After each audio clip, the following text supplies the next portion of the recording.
नमस्कार दोस्तों, स्वागत है आपका स्टॉक युक्ति यूट्यूब चैनल पर। और आज की इस वीडियो में हम बात करने जा रहे हैं डिफेंस सेक्टर के एक ऐसे महत्वपूर्ण स्टॉक की जिसके बिना आज की मॉडर्न वॉरफेयर की कल्पना भी नहीं की जा सकती। एक ऐसी कंपनी जो हर कोई कंट्री नहीं बना पा रही, एक ऐसी टेक्नोलॉजी जो कोई कंपनी या कोई एक कंट्री नहीं बना पाती।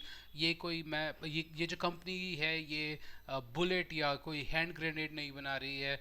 ये असॉल्ट राइफल भी नहीं बना रही है। ये एक बहुत ही क्रिटिकल इक्विपमेंट्स बना रही है जो कि डिफेंस की रीढ़ की हड्डी है, और गर्व से ये कंपनी भारतीय है। मेरे ख्याल से आप इस कंपनी को ज़रूर स्टडी कर सकते हैं। एक बेहद ही महत्वपूर्ण कंपनी है, और अगर आप डिफेंस सेक्टर में इंटरेस्टेड हैं, अगर आप डिफेंस के स्टॉक्स को स्टडी करना चाहते हैं, तो शायद इस कंपनी से रिलेटेड न्यूज़ और अपडेट्स को आपको मिस बिल्कुल भी नहीं करना चाहिए। दोस्तों, इस डिस्क्लेमर देना चाहता हूँ कि ऐसा मुमकिन है कि इस स्टॉक में जो मैं आपसे डिस्कस करने जा रहा हूँ, इसमें मेरा या मेरे परिवार के किसी सदस्य का निवेश पहले से ही हो। तो इस स्टॉक में मेरा मेरा अपना इंटरेस्ट भी हो सकता है। मेरे इस वीडियो के आधार पर कृपया करके आप इस स्टॉक में खरीदने या बेचने की पोजीशन बिल्कुल ना बनाएं। ऐसा करना आपके पोर्टफोलियो के लिए बहुत ही हानिकारक हो सकता है। दोस्तों, बिना देर किए शुरू करते हैं अपना आज का स्टॉक। तो दोस्तों, स्टॉक के बारे में हम बात करें इससे पहले हम बात करते हैं कि कंपनी बनाती क्या है। कंपनी एंटी ड्रोन सिस्टम बनाती है। कंपनी कॉम्बैट ट्रेनिंग सेंटर्स बनाती है, जो सिमुलेटर्स होते हैं, जो वर्चुअल सिमुलेटर्स होते हैं, कंपनी वो बनाती है। कंपनी लाइव रेंजेस प्रोवाइड करती है। कंपनी लाइव सिमुलेशन बनाती है, जैसा कि हम बोल ही चुके हैं। और ये टैंक से रिलेटेड भी लाइव सिमुलेशंस बनाती है। अब देखते हैं दोस्तों, कंपनी की मार्केट कैप क्या करती है। तो 16,500 करोड़ के आसपास की मार्केट कैप है। थोड़ा ऊपर नीचे चलता रहता होगा। कंपनी का प्राइस अभी भी अपनी फेयर वैल्यू से कम है। कंपनी का स्टॉक का पी काफ़ी महंगा लगता है मेरे को, 81 का, जबकि इंडस्ट्री का पी जो है वो 64 का ही है। मगर दोस्तों, एक चीज़ ध्यान रखने वाली बात है कि महंगा पी कम मार्केट उन्हीं को देती है, उन्हीं स्टॉक्स को देती है जिनके अंदर दम होता है। एरे गेरे नथु कंपनी उसको मार्केट पी नहीं देती है। और जो अच्छी चीज़ नहीं लगती वो डिविडेंड लगती है, कि डिविडेंड कंपनी बहुत कम देती है। मगर देखा जाए तो अगर डिविडेंड नहीं देती कोई कंपनी, जो है वो स्टॉक को इन्हेंस करती है, उसका जो प्राइस है वो थोड़ा इंक्रीज हो जाता है। ठीक है।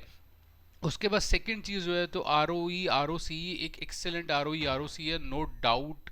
इसमें मतलब 46 का आर ओ सी आपको कंपनी दे रही है, और क्या चाहिए। अगर आप डेप्ट टू इक्विटी देखेंगे तो ना के बराबर डेप्ट टू इक्विटी है, इसमें कोई दो राय नहीं है।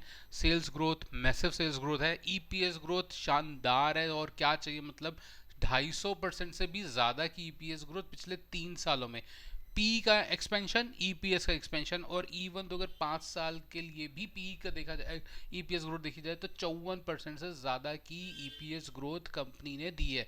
तो इसे कहते हैं दोस्तों सॉलिड कंपनीज। ठीक है। अगर हम देखें तो कंपनी की जो मार्केट कैपिटल है वो 16,500 करोड़, 16,500 करोड़ के आसपास की है। जबकि ऑर्डर बुक 1,400 करोड़ के आसपास की है। 400 करोड़ की कंपनी एक्सपोर्ट कर देती है। Drone related revenue company 600 crore से कमाती है। रिपीटेड कॉन्टिन्यूस रेवेन्यू जैसे कि मेंटेनेंस वगैरह से जो कंपनी के आते हैं वो 250 करोड़ रुपए के आते हैं। यानी कि 250 करोड़ तो हर साल कंपनी के पास आना ही आना है। ठीक है। कंपनी कुछ नहीं करेगी, 250 करोड़ को इतना माल वो बेच चुके हैं कि 250 करोड़ का ईएमसी आना है। और जो नया माल आ रहा है उसका भी ईएमसी तो मिलेगा ही मिलेगा। इक्विपमेंट रिलेटेड रेवेन्यू, जो जो हार्ड मटेरियल जो बेच रहे हैं कंपनी, वो 1100 करोड़ रुपए के आसपास का होता है। आर ओ सी एक्सेलेंट है, पहले ही देख चुके हैं। 24 रुपए का आर ईपीएस है, ये भी हमने देखा।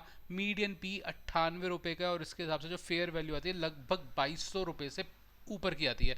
और हमने अभी देखा कि जो करंट प्राइस है वो 1800 रुपए से थोड़ा सा आसपास ही घूम रहा है।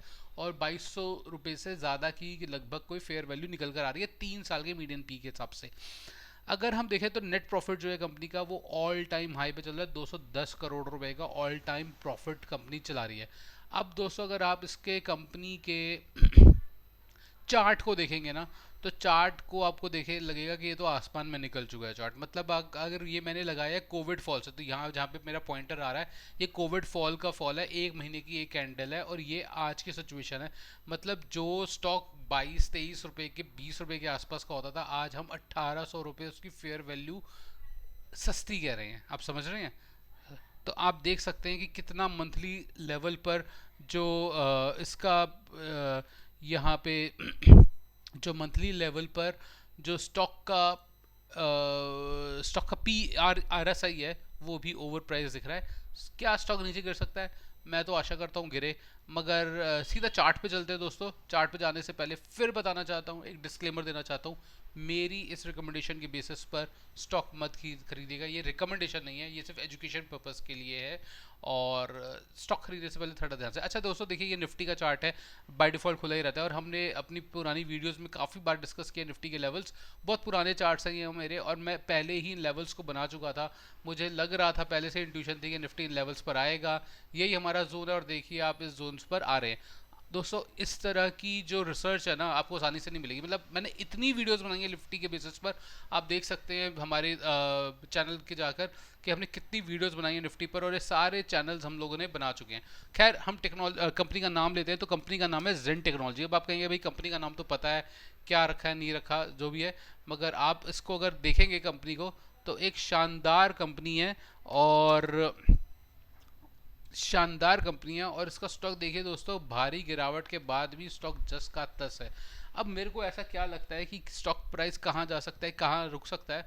तो अगर मैं इसके लेवल्स को देखूं, तो एक सबसे पहले तो मैं सारे जितने भी चार्ट्स हैं वो सब बंद कर देता हूँ, और ये भी बंद कर देते हैं, ठीक है। इसमें टेक्निकल देखना बेकार की बात है। मेरे को ऐसा लगता है कि ये जो जोन है, यहाँ पर कंपनी का स्टॉक आ सकता है, और हो सकता है ये भी भर जाए, है ना, ये लेवल भी भर जाए।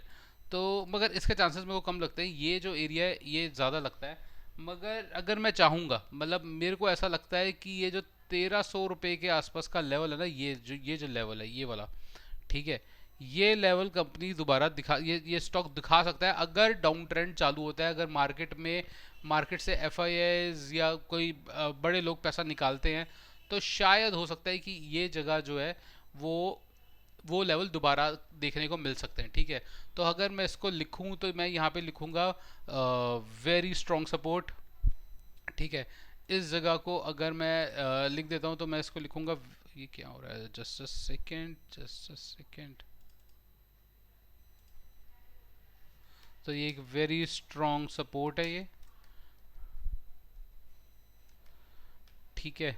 और ये एक इमीडिएट सपोर्ट की तरह से मैं देख सकता हूँ, तो ये एक सपोर्ट की तरह से हम इस लेवल को भी देख सकते हैं, ठीक है दोस्तों।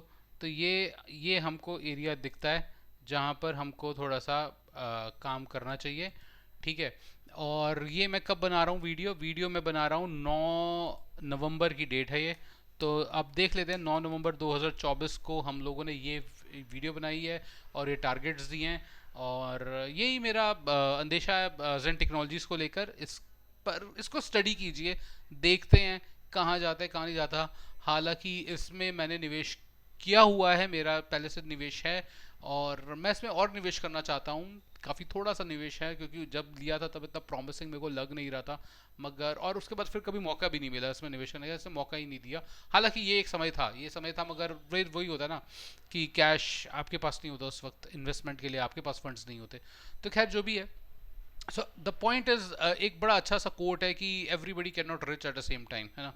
तो ये सब चलते ही रहता है। तो स्टॉक मार्केट है, मौके देता है, दोबारा देता है, दोबारा देखेंगे कि कहाँ पर हम एंट्री कर सकते हैं, नहीं कर सकते।